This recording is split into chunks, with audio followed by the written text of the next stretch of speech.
यहाँ पर आचार्य पूर्णचंद्र भगवान पार्श्वनाथ भगवान की भक्ति में अनन्य। मान लो कि निज आत्मा को और भगवान की आत्मा को उन्होंने यूं कर लिया कि दोनों की आत्मा क्या हो गई है, एक हो गई है। कल यहाँ पर छंद में हमने देखा था आचार्य पूर्णचंद्र भगवान कह रहे थे कि हे भगवान, जिस प्रकार से सामान्य पानी में भी ऐसा विचार कर लिया जाए कि ये मंत्रित जल है, ये अमृत है, तो क्या वो जल क्या कृष्ण की वेदना को दूर नहीं करता? अर्थात करता है। इसलिए ये भगवान, जो लोग बुद्धिमान मनीषी जो योगी जन है, आपका एकता बुद्धि से क्या करते हैं, ध्यान करते हैं, तो वे भी क्या हो जाते हैं, उसके प्रभाव से वे भी इस संसार से छूट जाते हैं। ऐसा यहाँ पर कहा था और बिल्कुल बात सत्य है। आगे लोगों ने एक उदाहरण बताते थे कि एक बार एक शिष्य अपने गुरु के पास गया, बोले भगवान मुझे ध्यान करना सिखा दीजिए। तो ये ध्यान कैसे किया जाता है? तो गुरुदेव ने बता दिया, एकांत स्थान में जाकर के किसी एक वस्तु पे ध्यान करना चाहिए। बोले वो एक वस्तु क्या होती है? तो उन्होंने कहा वो वस्तु जो आपको इष्ट हो, क्या हो, जो आपको प्रिय हो, इष्ट हो, उसका ध्यान करना चाहिए। क्योंकि प्रारंभिक अवस्था वाला शिष्य था, इष्ट का तात्पर्य यही समझा जो मुझे रुचिकर हो, लेकिन हर शब्द के अनेक अलग अर्थ होते हैं, अलग अलग प्रयोजन होते हैं। इष्ट का अर्थ था जहाँ पर अपने मोक्ष मार्ग की प्राप्ति हो। इष्ट का मतलब जो हमारे आत्म कल्याण का मार्ग है वो प्रशस्त हो, ऐसा इष्ट लेना था। लेकिन वो भोला भाला प्राणी था और चला गया एक गुफा में और वहाँ पर ध्यान करने बैठ गया। क्या करने बैठ गया? जैसे ही ध्यान कर रहा था, ध्यान करते करते वो चिल्लाने लगा, गुरुजी बचाओ। क्या करने लगा? वो चिल्लाने लगा, गुरुजी मुझे बचाओ, मुझे निकालो।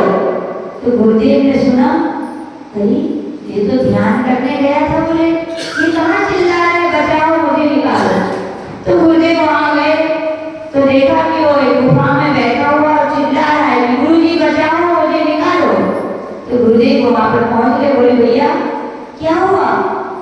उसने आँख नहीं खोली, बोले गुरुदेव मैं भैंसा हो गया, बोले मेरा इतना बड़ा पेट, इतना बड़ा शरीर हो गया, मैं आपके पास आने की सोच रहा हूँ, लेकिन गेट छोटा है, मेरा शरीर बहुत बड़ा है। तो गुरुजी बोले अरे अरे मैं यही खोलो, क्या हुआ? बोले गुरुजी, बोले आपने कहा था ध्यान करो। तो बोले मैंने ध्यान तो करने का था, तुम क्या ध्यान कर रहे थे? बोले आपने कहा था जो वस्तु इष्ट है उसका ध्यान करना था। बोले तुम्हें क्या थी?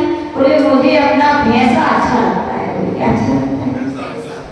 तो बोले मैं भैंसो कर रहा था। तो क्या बोले? क्या बोले मैं? तो गुरुदेव बोले बेटा, जैसे तो भैंसो करने से भैंसा बन सकता है, तो ध्यान रख, सोहम करेगा तो क्या बन जाएगा? जो भगवान है वही मैं हूँ। ऐसा तू ध्यान करेगा तो क्या हो जाएगा? तू भी क्या बन जाएगा? भगवान बन जाएगा। यानी कि भगवान को अलग मत समझ, निज आत्मा को ही भगवान की आत्मा समझ। तो भगवान का ध्यान करते करते तुम्हें भी इसकी प्राप्ति हो जाएगी, अपने आत्मा की प्राप्ति हो जाएगी। एक छंद में गुरुदेव बोलते थे, दासो मन रट्टा प्रभु आया तुमने द्वार, दास दर्शन से मिट गयो सोहम रहो उदास, सोहम ध्याते रह न सको सकार, अहम मात मम रह गयो अरूपी अविकार। यानी कि भगवान के दर्शन करते हैं तो किस तरह से आना चाहिए? दास भक्त बन के। लेकिन भगवान के दर्शन की इतनी महिमा होती है कि दर्शन करते करते दाह जाता है, सोहम यानी अपनी आत्मा उसके लिए दिखाई देने लगती है, और सोहम रटते रटते भी सा भी निकल जाता है, केवल अहम यानी मैं अपनी आत्मा ही क्या बसती है। कल यहाँ पर अपने ऐसा देखा था। उसी बात को आगे आचार्य पूर्णचंद्र भगवान 18वें नंबर के छंद में कह रहे हैं कि भगवान बहुत योगी जन तो आपकी आत्मा को परमात्मा के रूप में देखते हैं और अपनी आत्मा को भी परमात्मा बना लेते हैं। लेकिन संसार में कुछ ऐसे भी लोग हैं जो आपके स्वरूप को, जिनका सच्चा ज्ञान नहीं है, वो आपके लिए कुछ मान बैठते हैं। तो छंद के माध्यम से बस सीखेंगे। तो अमेव वीत तमसम पर वाली नोपी तमेव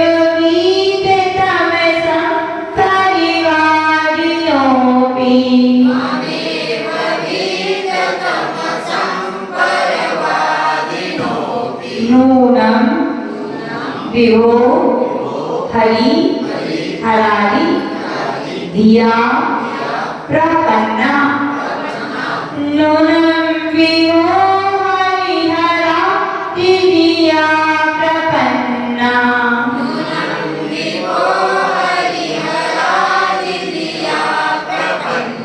किम कांच कमली विरीश चितोपी शंखो किम कांच कामिनी विरीश चितोपी शंखो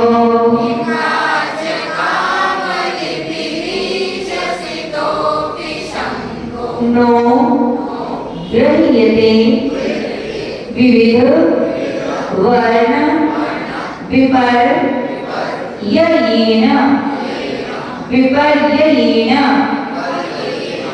तमेव वीत नो गृह्यते विविध वर्ण विपर्ययेन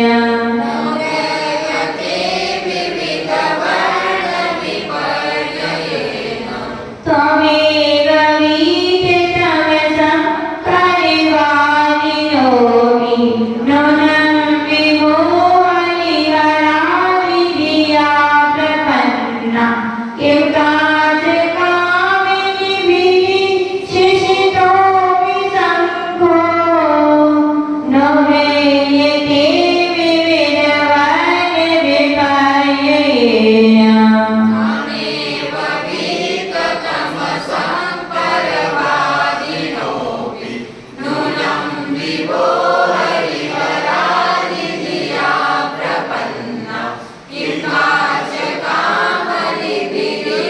विरीशितोऽपि शंखो न गृह्यते विविधवर्ण विपर्ययेन यहाँ पर आचार्य मूलचंद्र भगवान कह रहे हैं विभो हे भगवान हे पार्श्वनाथ भगवान हे विभो परवादिना अपि अन्य मतावलंबी पुरुष यानी कि जैसा एक जैन मत है ऐसे विश्व में सब दर्शन कहे जाते हैं यानी जैन धर्म को छोड़ करके अन्य मतों को मानने वाले वे पुरुष वीर तमसम अज्ञान अंधकार से रहे त्वाम यानी आपको भगवान कैसे हैं अज्ञान रूपी अंधकार से रहित हैं ऐसे आपको ही नूनम यानी निश्चय से हरि हरादि धिया इन्हें विष्णु हरि अधर यानी कि महादेव आदि की कल्पना करते हैं कि आप ही विष्णु हो आप ही महेश हो प्रपन्ना और उनके लिए पूजते हैं क्या मानकर पूजते हैं कि आप ही विष्णु हो आप ही महेश हो किम क्या ईश यानी वे हो कांच कामली भी जिनके आंखों में पीलिया रोग हो गया है कौन सा रोग हो गया है तो वस्तु कैसी दिखती है पीली दिखती है तो कह रहे ऐसे पुरुषों के द्वारा शंख शितापि शंख यानी शंख सिता यानी सफेद अपि यानी होने पर शंख सफेद होने पर भी विविध वर्ण विपर्ययेन विविध यानी तरह तरह के वर्ण उसके विपर्ययेन यानी अलग अलग वर्णों वाला उनके लिए दिखाई देता है नो ग्रहते क्या उनके द्वारा ग्रहण नहीं किया जाता था ग्रहण किया जाता है यहाँ पर मूलचंद्र भगवान कहने की भगवान जैसे किसी व्यक्ति को पीलिया रोग हो जाए तो उसके लिए वस्तु कैसी दिखाई देती है पीली यद्यपि शंख सफेद है लेकिन उन्हें कैसा दिखाई देता है पीला ही दिखाई देता है क्यों क्योंकि उनको पीलिया रोग हो गया है ऐसे ही भगवान जिनके जीवन में मिथ्या अज्ञान है ऐसे पर कथावलंबी लोगों के लिए आप अज्ञान से रहित हैं आप रागादि से रहित हैं फिर भी वे आपके लिए हरि हरादि की तरह क्या मानते हैं राग से युक्त मानते और आपकी क्या करते हैं वे पूजा करते हैं इस प्रकार से यहाँ पर छंद कहा गया पार्श्वनाथ की गुण गाथा सब मिलकर गाओ रे पार्श्वनाथ की गुण गाथा सब मिलकर गाओ रे पार्श्वनाथ की गुण गाथा सब मिलकर गाओ रे पार्श्वनाथ की गुण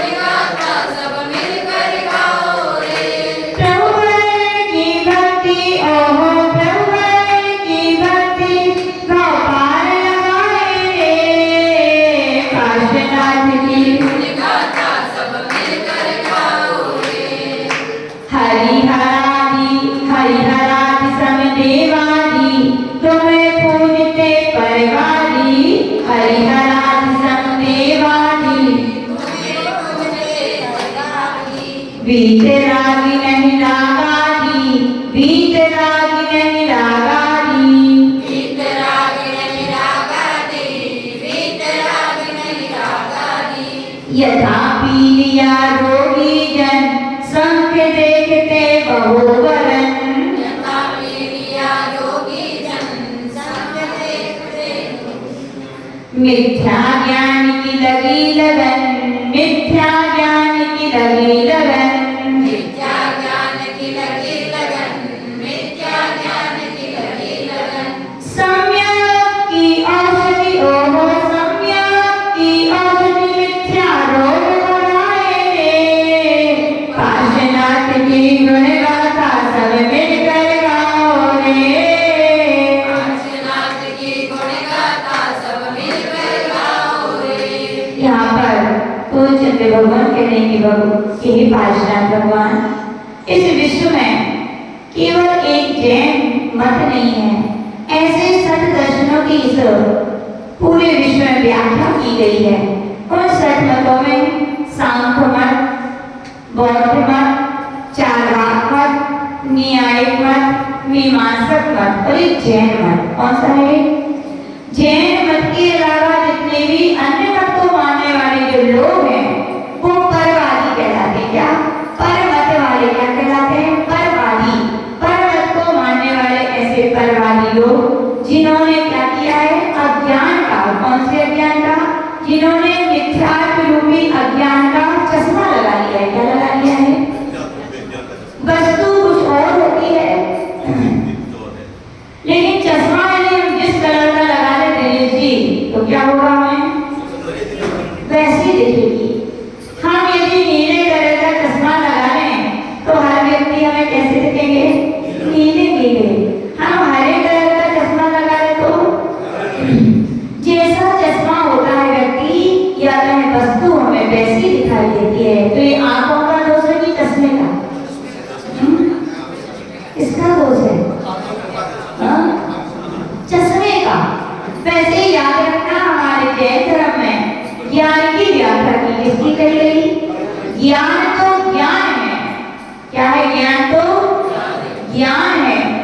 एक व्यक्ति देख रहा है तो उसके लिए पीला नजर आ रहा है, दूसरा व्यक्ति दिख रहा है तो उसके लिए हरा नजर आ रहा है। क्या बात है? ज्ञान क्या हरा पीला नीला है? क्या ज्ञान तो जैसा है वैसे ही है। जैसे बादलों से बरसा हुआ जल स्वाभाविक होता है, नीम के वृक्ष में चला जाए तो कड़वा हो जाता है, ईख के वृक्ष में चला जाए तो मीठा हो जाता है, और मिर्ची के वृक्ष में चला जाए तो सीप में चला जाए तो मोती बन जाता है, और नाली में चला जाए तो पानी हो जाता है। ऐसे ही आगे भगवान कह रहे भैया मानते हैं कि प्रत्येक जीव की आत्मा का स्वभाव ज्ञान है, लेकिन उस ज्ञान के में क्या हो जाता है? जब पात्रता से अंतर आ जाती है। क्या आ जाती है? अंतर आ जाता है तो व्यक्ति के लिए सम्यक दृष्टि जीव के लिए वही ज्ञान होता है तो क्या कहलाता है? सम्यक ज्ञान कहलाता है। और मिथ्या दृष्टि जीव को होता है तो वही ज्ञान क्या होता है? वो मिथ्या ज्ञान कहलाता है। फिर क्या बात है कि आज लोग कह रहे हैं कि हे जिनेंद्र भगवान, आप तो राग आदि से रहे थे, फिर भी अन्य मत के मानने वाले आपको हरि हरादि जो राग आदि से युक्त देव हैं उनके जैसा क्यों मान रहे हैं? तो यहाँ पर उदाहरण दिया गया कि जैसे पीठ या रोग से ग्रस्त व्यक्ति के लिए हर चीज अनेक वर्ण वाली कभी पीली दिखाई देती है, वैसे ही भगवान अन्य मत वालों ने मिथ्या ज्ञान का चश्मा लगा लिया है। क्या लगा लिया है? इसीलिए वो आपके रूप को कभी हर के रूप में देखते हैं तो कभी हरि के रूप में देखते हैं। किसकी कमी है? ये सम्यक ज्ञान की कमी है। याद रहे, अन्य मत वाले बौद्ध दर्शन देखते हैं तो वे हर वस्तु को क्षणिक मानते हैं। क्या मानते हैं? हर वस्तु को क्षणिक मानते हैं। सांख्य मत वाले हर वस्तु के लिए नित्य मानते हैं। चार्वाक मत वाले तो आत्मा का जो सर्वस्व है पंचभूतों से मिलकर के बना हुआ मानते हैं, और कहा जाता है पंचभूत मिल गए तो आत्मा की उत्पत्ति हो जाती है, और पंचभूत बिखर गए तो आत्मा का है, क्या सत्य है क्या? नहीं भैया, एकांत से कभी भी संपूर्ण वस्तु का ज्ञान हो सकता है क्या? संपूर्ण वस्तु का ज्ञान करना है तो जैन धर्म का सिद्धांत जिसे जिन आगम का प्राण कहा गया, अनेकांत होना चाहिए। क्या होना चाहिए सत्य भैया? जीवन में अनेकांत होगा तो संपूर्ण वस्तु का जैसा स्वभाव है वैसा प्राप्त होगा। और अनेकांत नहीं होगा, एक एक वस्तु के एक एक हिस्से को व्यक्ति पकड़ के बैठ जाएगा और वस्तु मानेगा तो क्या प्राप्त हो पाएगा क्या? इसीलिए जैन धर्म में कहा गया, जिन्हें देव की जो वाणी है, जिसे आगम कहा जाता है, परगामम कहा जाता है, उसका प्राण है तो क्या है? अनेकांत है। क्या है? ये हम नहीं कह रहे, ये आचार्य अमरचंद महाराज पुरुषा सिद्धि ग्रंथ में कह रहे हैं कि परमागमस्य बीजम निषिद्ध जातांत सिंगरवधानम सकल विरसितानां विरोधमतनं नमाम्यनेकांतम। वहां पर आचार्य अमरचंद भगवान अनेकांत को नमस्कार कर रहे हैं। क्या कर रहे हैं? भगवान को नमस्कार नहीं किया, भगवान की जो वाणी है अनेकांतमयी, उसको नमस्कार किया है। क्योंकि भगवान को मानने से सबका कल्याण हो ना हो कोई जरूरी नहीं है, लेकिन अनेकांत के सिद्धांत को जिसने अपने हृदय में समाया है उनका क्या होगा? नियम से कल्याण होगा। नियम से उनके अंदर सम्यक की ज्योति आएगी, नियम से उनके अंदर मिथ्यात्व का अंधकार भाग जाएगा, नियम से वे सम्यक दृष्टि हो जाएंगे, नियम से वे व्यक्ति वस्तु के असली स्वरूप को जानने लगेंगे। इसलिए यहाँ पर किसे नमस्कार किया गया? अनेकांत। अनेकांत कहलाता क्या है? अनेकांत का अर्थ होता है अनेक प्लस कांत। किससे बना है अनेकांत? अनेक प्लस अंत अलग अलग कर दीजिए। अनेकांत को का दीर्घ है, का को ह्रस्व कर दीजिए, आ निकाल दीजिए, क्या बन जाएगा? अनेक प्लस अंत। अनेक यानी बहुत सारे और अंत का अर्थ होता है कि धर्म। हर वस्तु में एक प्रकार की नहीं है, हर वस्तु में बहुत सारे धर्म है कि नहीं है? बोलो, चाहे वस्तु हो चाहे व्यक्ति हो, वो एक रूप नहीं है, क्या है वो? अनेक रूप है। सही है ना राजेंद्र जी? राजेंद्र जी आए अमरावती से, ठीक है ना? अब उनसे पूछा जाए, राजेंद्र जी क्या आप मीना जी की अपेक्षा से पति ही है क्या? क्या आप मित्र नहीं है क्या? क्या आप पिता नहीं है क्या? क्या आप किसी के भाई नहीं है क्या? क्या आप किसी के पुत्र नहीं है क्या? बोलो, है कि नहीं है? है ना? है। यानी वस्तु में एक धर्म नहीं होता, प्रत्येक वस्तु अनेक धर्मों से मिलकर बनी है। और ये उसी इस बात को अनेकांतवादी स्वीकार कर पाएंगे। एकांतवादी तो कहेंगे ये तो बस पति है, बस बाकी कुछ नहीं है। यदि ऐसा कह दिया जाए तो बताओ इनका घर परिवार चल पाएगा क्या? बोलो, ये कहेंगे बस हम तो यही है, बाकी किसी के नहीं है। तो कहेंगे ठीक है, जाओ फिर टिकट कटाओ यहाँ से, कोई तुम्हारे आपका कोई नहीं है तो हम भी तुम्हारे नहीं है। बोलो, है कि नहीं? प्रेम विवाह चलता है, दुनिया चलती है, प्रेम विवाह चलता है तो किसके कारण चल रहा है? अनेकांत के कारण। एकांत बड़ा व्यक्ति के अंदर आ जाए तो क्या हो जाएगा? कुछ भी नहीं चल पाएगा, दुनिया अवतारी। तो आचार्य भगवान कह रहे हैं कि ये है क्या है? सब कुछ है। ऐसी हर वस्तु में एक धर्म नहीं, कितने धर्म है? अनेक धर्म है। लेकिन दुनिया में जो बौद्ध मत वाले हैं, ऐसी वस्तु में भी वस्तु नित्य है कि नहीं है? है। आत्मा की द्रव्य दृष्टि से देखा जाए तो आत्मा तो वही है जो पहले स्वर्ग में देव पर्याय में थी, वहां से चित होकर मनुष्य की पर्याय में आत्मा वही है कि नहीं है? है। द्रव्य नित्य भी है, ही नहीं है, भी है। क्या है? आपको याद होगा, अब नहीं मालूम, हम लोगों को तो याद है, पूज्य गुरुदेव ने जब भगवान महावीर स्वामी का 25वां निर्वाण महोत्सव बनाया गया तो कैलेंडर निकला था संपूर्ण जैन समाज से। क्या लिखा था उसमें? ही से भी की ओर चले। किसकी ओर? ही से भी की ओर चले। क्योंकि जहाँ ही है वहाँ झगड़े व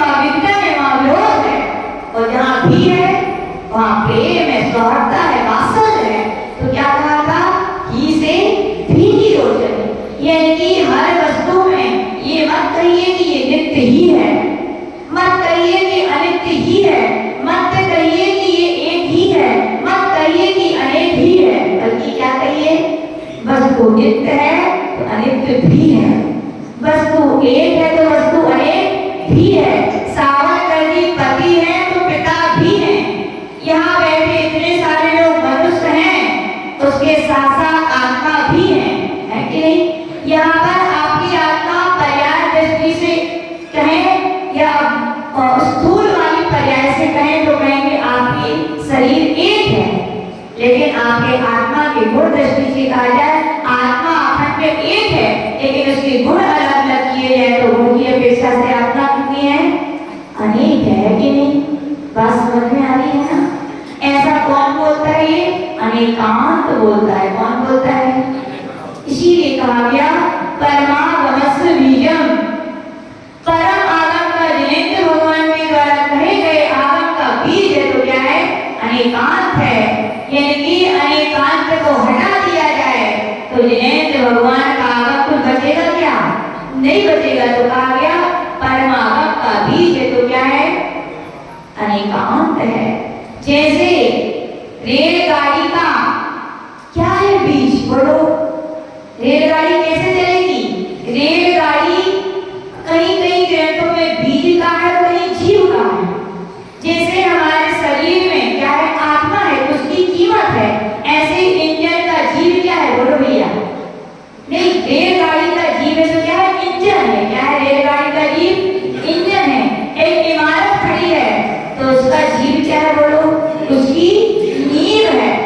एक तुरंत का बच्चा है तो उसका जीव क्या है? उसकी माँ का दुग्धपान है।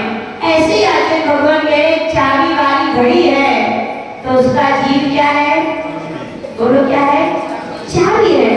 ऐसे आचार्य भगवान कह रहे हैं भैया कि संपूर्ण विश्व को यदि आपके लिए यथार्थ में समझना है तो आपके जीवन में क्या आना चाहिए? अनेकांत आना चाहिए।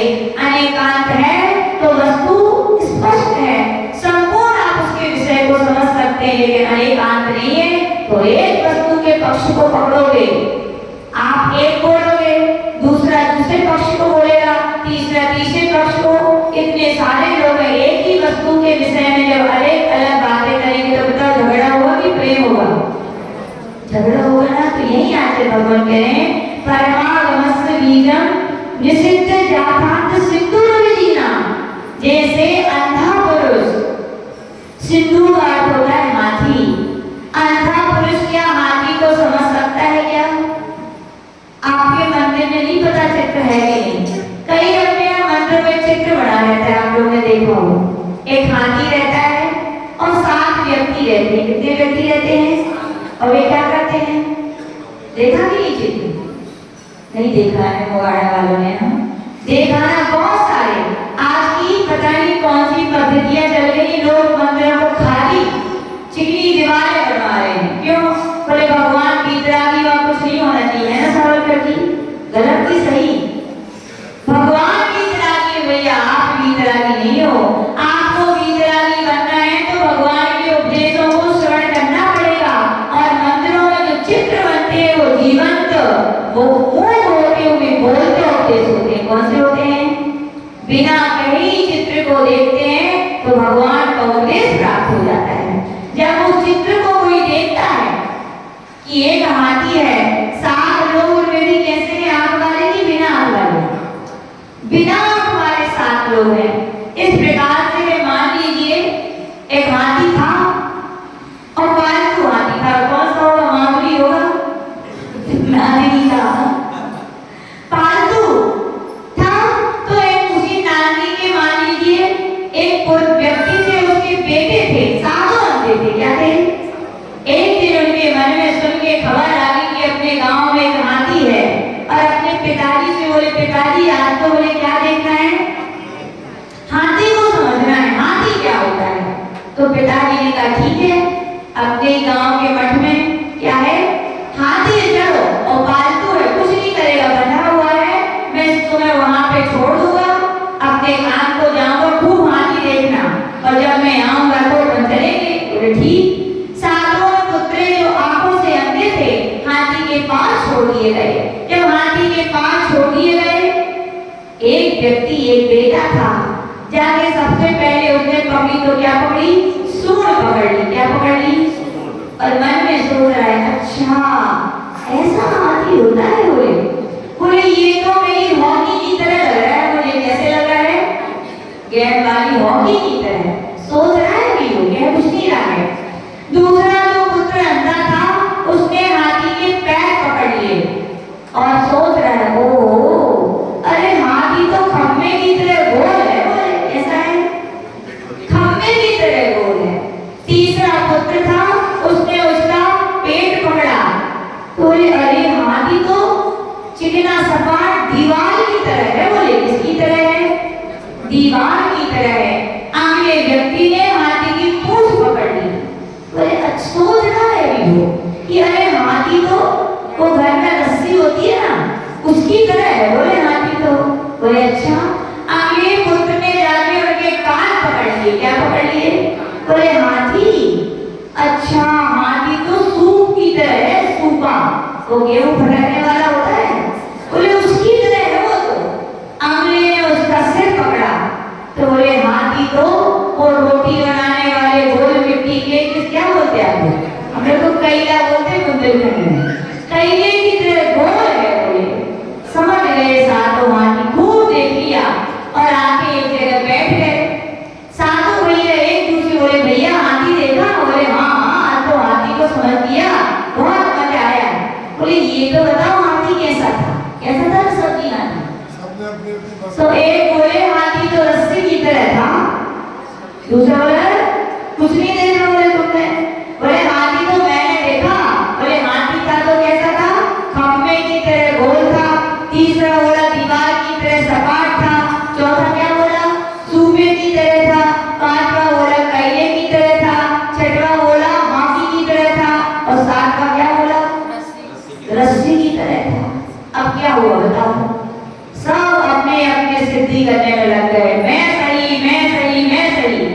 जब एक वस्तु के विषय में अलग अलग मान्यताएं खड़ी हो गई तो क्या खड़ा हो गया? बीच में झगड़ा खड़ा हो गया। क्या? वो कह रहे थे मैं सत्य हूँ, वो कह रहा था मैं सत्य हूँ। अब सत्य तो एक होता है कि अनेक होते? बोलो सत्य याद रखना एक ही होता है। सत्य की घोषणा करने वाले व्यक्ति अनेक हो सकते हैं लेकिन सत्य एक ही होता है। तीर्थंकर भगवान अनादिकाल से अनेक हुए। उन्होंने दिव्य देशना की, दिव्य ध्वनि की, लेकिन वस्तु का स्वरूप जैसा आदिनाथ भगवान ने कहा वैसे ही बाकी 23 तीर्थंकरों ने कहा। एक सा कहा सत्य का कोई अंतर नहीं आया। लेकिन जब क्या होता है? मान्यताएं अलग अलग होती हैं, मतभेद खड़े हो जाते हैं तो क्या हो जाता है? एक ही वस्तु कितने रूप दिखने लगती है? अनेक रूप। वे आदिनाथ भगवान ने वस्तु का स्वरूप एक क्या अलग मतलब एक सा कहा और वही मरीची ने उसी वस्तु के 363 मत कर दिए। कितने कर दिए? अज्ञानी क्या करता है? वस्तु के स्वभाव को नहीं समझ पाता तो सातों में झगड़े हो गए। अचानक वहां से मुनि महाराज निकले और पूछ लिए। दयालु होते हैं बड़े सरल। आप लोग तो सोचते हो हमसे कोई पूछे हमसे कोई कहे नहीं तो हमें लोग फंसा देंगे। लेकिन दिगंबर सत्य लोग बड़े सरल भद्र सहज होते हैं। पहुंच गए। बोले भैया क्यों लड़ रहे हो? बोले महाराज समझ गए कि मुनि महाराज ने किसी ने बोला तो बोले महाराज जी एक हाथी है। देखा सबने एक ही समय में, जिस समय में हमने एक हाथी फिर भी ये कुछ कह रहे हैं ये कुछ कह रहे हैं तो महाराज मुस्कुरा दिए क्योंकि महाराज दिगंबर मुनि महाराज थे जिनके हृदय में जिनेंद्र भगवान की वाणी अनेकांतमय रूप से थी। इस रूप में भी एक रूप में नहीं अनेक रूप में उनकी वाणी उनको समझते थे। वो मुस्कुरा दिए और उनसे कहा कुछ नहीं। बोले एक काम करो तुम लोग, जिसने हाथी पकड़ा की सूंड पकड़ी थी अब वो घूम जाओ। तुम लोगों ने भी एक राउंड लगाया। कितने राउंड लगा लो? 7 राउंड लगा लो। कितने लगा लो? जिसने पूंछ पकड़ी थी वो पेट पकड़ो, जिसने पेट पकड़ा था पीठ, ऐसे सब लोग घूम जाओ। तो घूम गए। फिर क्या हुआ? बोले अच्छा बोलो भैया तो सही कह रहा था। बोले हाथी तो रस्सी की तरह भी है, ये हाथी तो दीवार की तरह भी है। अभी तक क्या कह रहे थे? रस्सी ही है, दीवार ही है, हॉकी ही है। लेकिन अब क्या बोल रहे हैं? रस्सी भी है, दीवार की तरह भी है, कैले की तरह भी है। सूप पे देखो चेंज आ गया था। वस्तु का जब एक अंश पकड़ते हैं तो ही शब्द निकलता है, झगड़े होते हैं। और जब वस्तु के संपूर्ण अंशों को मिला दिया जाता है, संपूर्ण वस्तु का ज्ञान होता है, तो शब्द क्या निकलते हैं? भी। क्या निकलते हैं? भी। यानी फिर तो झगड़ा क्या हो गया? कैसे समाप्त हुआ? उस हाथी केवल एक अंग वाला नहीं था, संपूर्ण अंगों को मिलाकर भी वो अखंड हाथी था।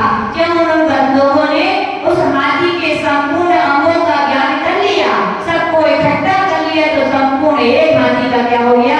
ज्ञान हो गया। वे समझ गए हाथी अलग अलग रूप भी है और अखंड क्या है? वो एक हाथी है। क्या हो गया? विरोध समाप्त। तो यही कह रहे हैं, सकल नए विलसितानां विरोध कथनम नमाम्ये कांतम। सकल नयों का जहाँ पर विकास हो जाता है, यानी कि वस्तु जहाँ हर दृष्टि से दिखाई देने लगती है, जैसे दृष्टि भी सही होनी चाहिए, याद रखना। कोई कहेगी क्या कहे? इसका उदाहरण लें। नमन भैया के पिताजी बैठे हैं। नमन भैया के पिताजी बोले कि हम पति हैं लेकिन अपने माँ की अपेक्षा से हैं, तो सही है कि गलत है? हाँ, पति हैं लेकिन माँ की अपेक्षा से, सही है कि गलत है? गलत है। वो कह रहे हैं मैं पति हूँ लेकिन अपनी माँ की अपेक्षा से, सही है कि गलत? गलत। यानी कि आप अलग अलग वस्तु के स्वरूप का कथन करें लेकिन दृष्टि भी सही होनी चाहिए। क्या होनी चाहिए? इसको कहते हैं स्यादवाद। क्या कहते हैं इसको? स्यादवाद। कथनचित, स्याद का अर्थ क्या होता है? कथनचित, वाद यानी कहना। अनेकांत की व्याख्या जब जब होगी तो याद रखना स्यादवाद के बिना नहीं हो सकती। क्या नहीं हो सकती? अनेकांत की व्याख्या जब जब कही जाएगी, स्यादवाद की ही लगाना पड़ेगा, कहना पड़ेगा।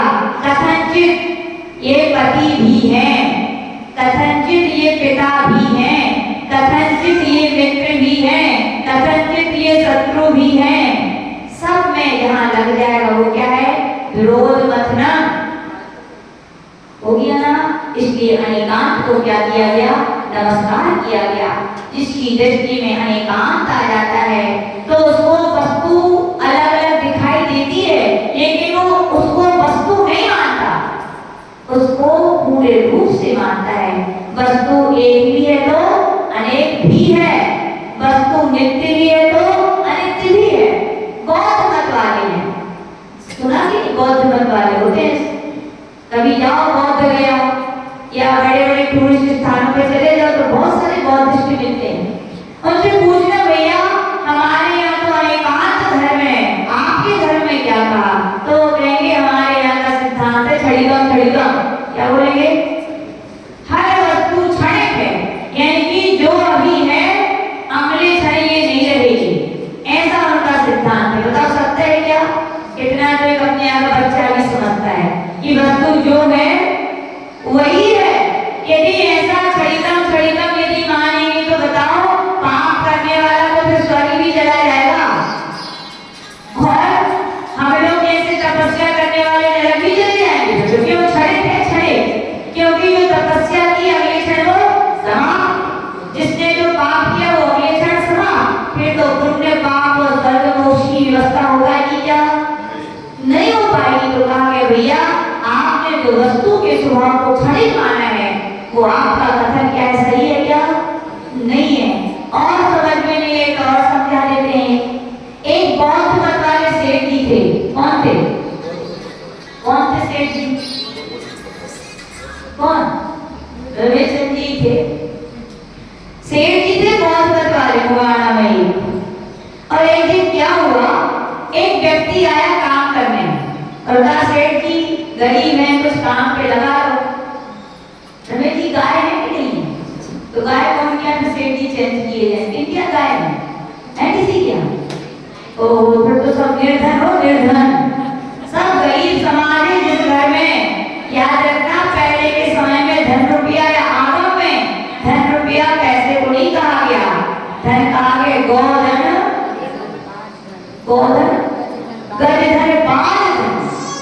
मवेशियां, गायें, भैंसे, घोड़े और हाथी होते थे, वे कहलाते थे धनवान।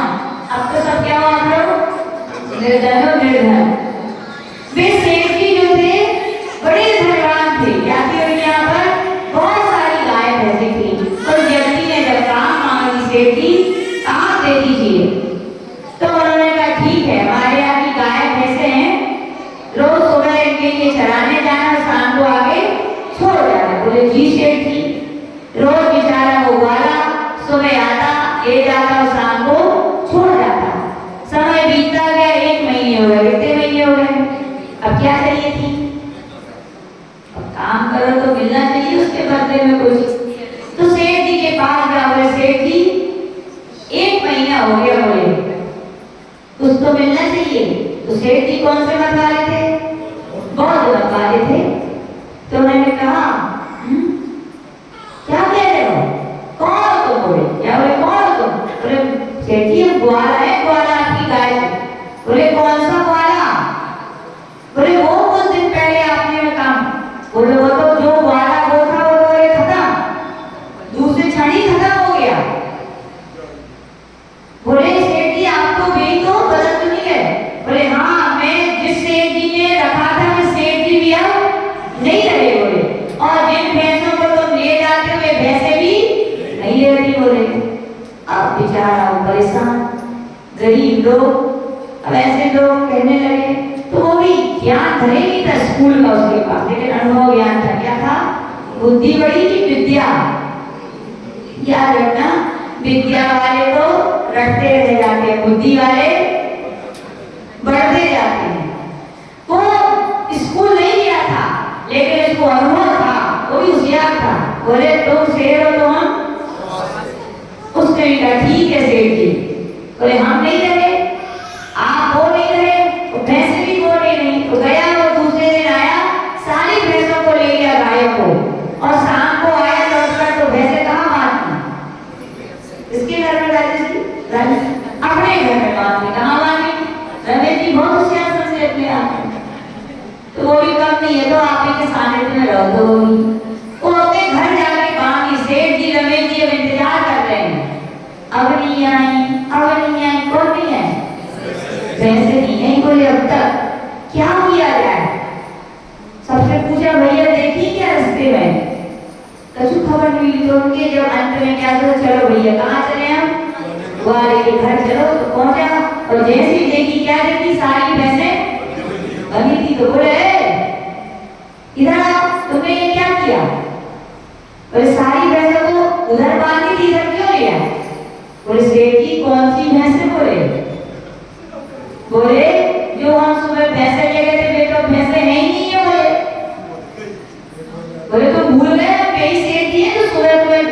बोले कौन से सेठ जी? जो सुबह थे, अब तो वे क्या तुम ग्वाले नहीं हो क्या? कौन सा ग्वाला? जो ग्वाला सुबह आया था वो मैं नहीं हूँ। सेठ जी समझ हो गए कि बुद्धिमान है मोड़ा।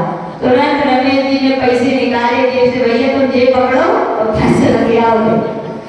देखो, यानी कि क्षणिकम करने से लौकिकता में व्यवहार भी नहीं चलता, तो वस्तु के स्वरूप की क्या सिद्धि हो पाएगी? और वस्तु के स्वरूप की सिद्धि नहीं होगी, वस्तु का सच्चा ज्ञान नहीं होगा, तो सम्यक की ज्योति जग पाएगी।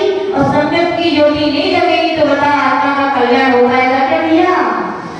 तो आचार्य भगवान कह रहे हैं कि बौद्ध विद्वानों का जो क्षणिकम का सिद्धांत है, वो स्वर्ग मोक्ष रूपपात की व्याख्याओं को नहीं कर सकता है। व्यवधान आएंगे, वस्तु का स्वरूप उससे सिद्ध नहीं हो सकता है। सांख्य मत वाले खड़े हो गए, ठीक है ये क्षणिक मानते हैं, हम तो नित्य मानते हैं हर वस्तु को। क्या मानते हैं? नित्य। जो कुछ है तो सब नित्य है, हमेशा है। तो उनसे पूछा गया, भैया यदि सब कुछ नित्य है, फिर तो तुम क्रोधी हो, तो फिर क्रोधी रहोगे फिर तो, है ना कि नहीं? यानी कि आपकी प्रकृति में फिर परिवर्तन नहीं आना चाहिए। यदि आप नित्य मानते हो, आपके स्वभाव में परिवर्तन नहीं आना चाहिए। वस्तु के स्वभाव जैसा है कूटस्थ नित्य होना चाहिए। यानी कि परिवर्तन नहीं आएगा तो बताओ फिर बुरा व्यक्ति कभी अच्छा बन पाएगा क्या? क्या नरक जाने वाला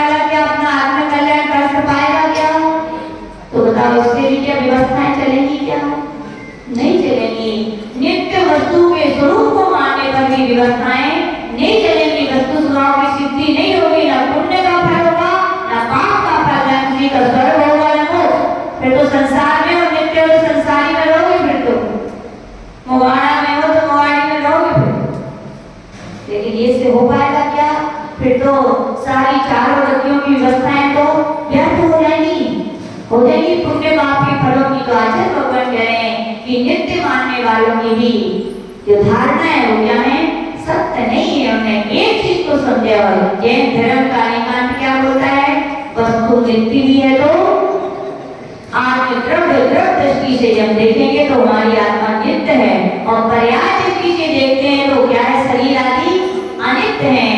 यही आत्मा पुण्य करे तो स्वर्ग जाएगी, शरीर बदलेगा, क्या बदलेगा, शरीर अनित्य है, पर्याय अनित्य है, लेकिन द्रव्य नित्य है।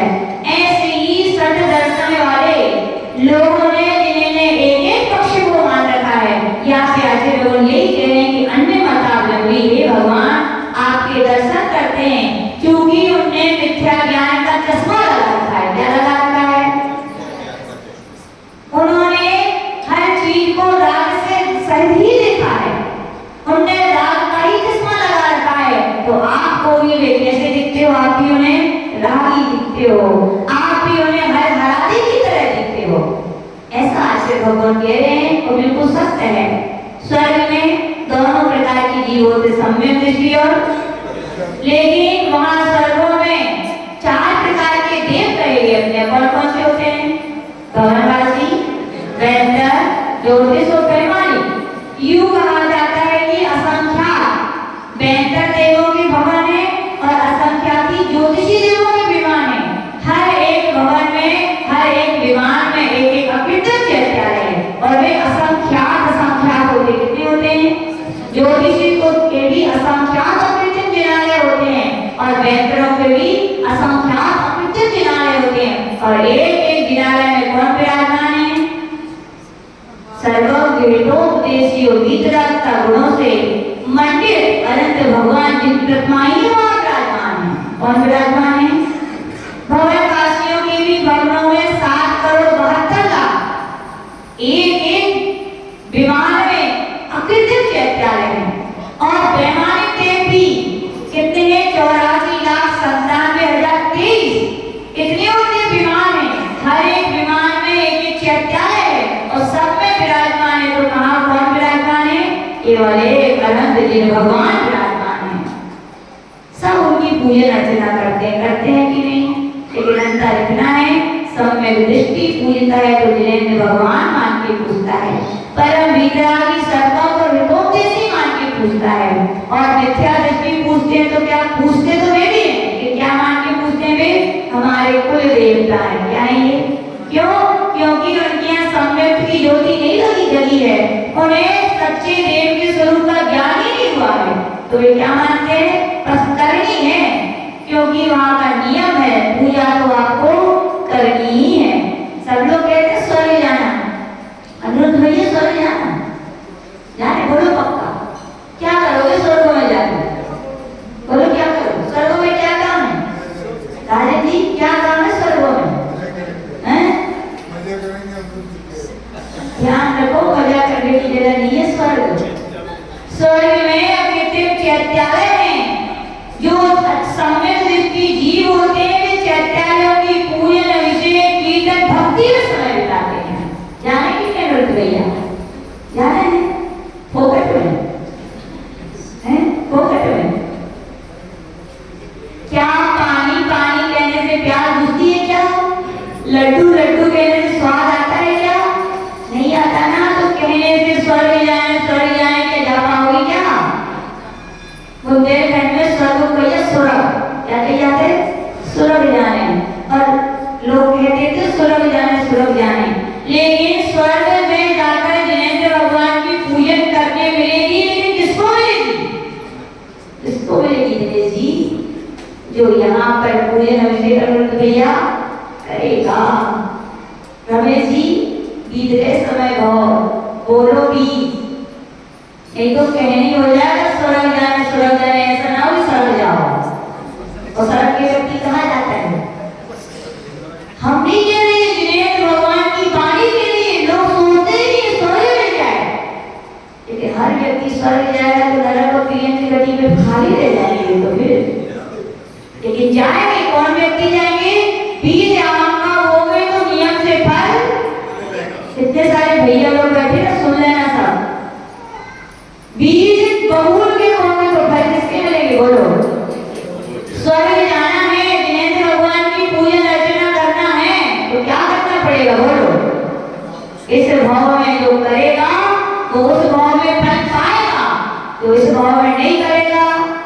वैसे योगा कोलू के बैल की तरह रेत को फेंकते रहो, तेल निकलेगा क्या? भूतो ना भविष्यति। इसलिए जिनेंद्र भगवान की वाणी को स्वीकार करो। जीवन के जितने से बचे हैं उनमें जिनेंद्र भगवान का विषय को पूजन के लिए समय निकालो। ये तो याद रखना, स्वर्ग नहीं मिलेगा, सुलभ है वो, सरक जाओगे, क्योंकि बीज नहीं बोए तो फल सबकी अच्छो करत आप करत के नहीं करत विषय पूजन नहीं करत ना, करोगे कि नहीं? आप कब से करोगे? अभी से ही अभी करोगे अभिषेक पूजन। देखो इतने सारे लोग बैठे ना, ये पूरी टीम आती है, हमें तो आनंद आता है, लगता है स्वर्ग के देव हमने नहीं देखे, लेकिन ये को देख के लगता है स्वर्ग के ही जाएंगे, बन जाएंगे, क्योंकि ये क्या कर रहे हैं? अभी अभिषेक पूजन कर रहे हैं। जो यहाँ बीज बो रहे हैं, विश्वास है, दिनेश जी चिंता मत करो, जरूर जाओगे। कहाँ जाओगे? स्वर्ग ही जाओगे। और जो नहीं कर पा रहे बैठे महानुभाव, हम तो भगवान से यही कहेंगे, सबकी बुद्धि अलग चढ़ जाए, बुद्धि नहीं चढ़ी, मति नहीं चढ़ी तो सड़कना पड़ेगा, यहाँ जाना पड़ेगा। हम नहीं कह रहे तो वो माधुरी ऐसी कह रही, याद रखना गुरुजन बड़े कुछ बोलते हैं तो आपके लिए खराब नहीं बोलते, वे सचेत कर रहे हैं आपके लिए। ये मत सोचना कि बददुआएं दे रहे या खराब कह रहे, हम आपसे खराब नहीं कर रहे, आपको सचेत कर रहे हैं कि ऐसा करोगे तो ऐसा होगा और ऐसा नहीं करोगे तो ऐसा। अब जो कुंद महाराज कह रहे, जो रोजे सो करो, भगवान ने कही थी, गुरु ने कही थी, तो हमने आपसे कह रही, बाकी आपको जो रोजे तो करो, आपकी मर्जी। तो वहां पर कहा गया जिनेंद्र भगवान के पूजन करते हैं, अभिषेक करते हैं। तो यहाँ पर आचार्य भगवान ने अन्य मतावलंबी आपको हरिहर ही मान के पूजन करते हैं। यदि वे कहें भगवान हरि भी हैं, हर भी है तो ठीक है, क्योंकि मानता हूँ भगवान ने भी कहा कि भगवान बुद्धस तमेव विविधात् विबुद्धि बोधा तब संकरो शिवनत्र संकरत्कार धातासि नीज से भाग्य विदे विदाना व्यक्तम तमेव भगवान पुरुषोत्तमोसि। हे भगवान आप विष्णु भी हो, ही नहीं कहा, क्या कहा? आप विष्णु भी हो। क्यों? क्योंकि आपने तीनों लोगों के चराचर पदार्थों को जान लिया है। आप महेश शंकर भी हो। क्यों? श्याम सुख, आपने अनंत सुख को प्राप्त कर लिया है। आप ब्रह्मा भी हो, क्योंकि आपने मोक्ष मार्ग का विधि विधान बताया है। तो भगवान हरि भी है, हर भी है, ब्रह्मा भी है, लेकिन भगवान हरि ही नहीं है, भगवान हरि ही नहीं है और भगवान ब्रह्मा ही नहीं है। यहाँ पर यही कहा जाता है कि अन्य मतावलंबी लोग आपको क्या मानते हैं? आप हरि ही हैं, ब्रह्मा ही हैं, विष्णु ही हैं, तो भैया वे तो राग से सहित हैं, वे भगवान नहीं है। ऐसा यहाँ पर कहा गया। कहने का तात्पर्य कि अपने जो अंदर अज्ञान का जो चश्मा अपन ने अपनी आंखों पे चढ़ा रखा है, उसको क्या करना पड़ेगा? अपन को उतारना पड़ेगा। कौन सा चश्मा लगाना पड़ेगा? अनेकांत का। कौन सा चश्मा? तो चश्मा कहाँ मिलेगा? कहाँ मिलेगा? वो जिनेंद्र भगवान की वाणी से मिलेगा, वो जिनेंद्र भगवान के ग्रंथों में लगेगा और ग्रंथों को पढ़ने वाले निर्ग्रंथों में मिलेगा। किसमें मिलेगा? जिन आगम के ग्रंथों को पढ़ने वाले, उनके अनुसार बोलने वाले निर्ग्रंथों से ही वो एकांत मिलेगा, और इसके अलावा दुनिया में कहीं नहीं मिलेगा। इसलिए आपके लिए भी वो मिथ्या ज्ञान का चश्मा उतारना है तो भैया दिवाणी पढ़ो, गुरुओं के वचन सुनो, नहीं तो ये पूजन उदक चंदन तंदुल क्या पढ़ते आप लोग? बोलो ना, जोर से बोलो।